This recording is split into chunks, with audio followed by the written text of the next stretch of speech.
how to use Peachtree accounting software. In this video, I'm going to explain the basics of using Peachtree for managing business finances. Peachtree, now known as Sage 50, is a desktop accounting software built for small to mid-sized businesses. When you launch the program, you'll set up a company file which stores all your financial records. The dashboard shows tabs for customers, vendors, inventory, payroll, and general ledger. You'll mainly use the Customers tab to create invoices and record payments. To create an invoice, click Sales or Invoicing, select a customer, enter the products or services, and save.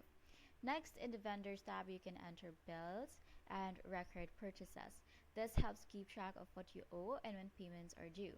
Peachtree also offers inventory management where you can track items in stock, set reorder points, and monitor item costs.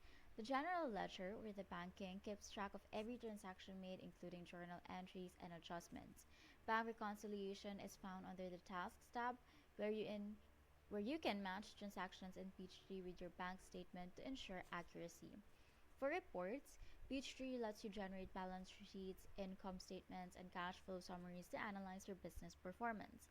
It's accounting focused and ideal for users who already know basic bookkeeping. And that's how you use Peachtree accounting software.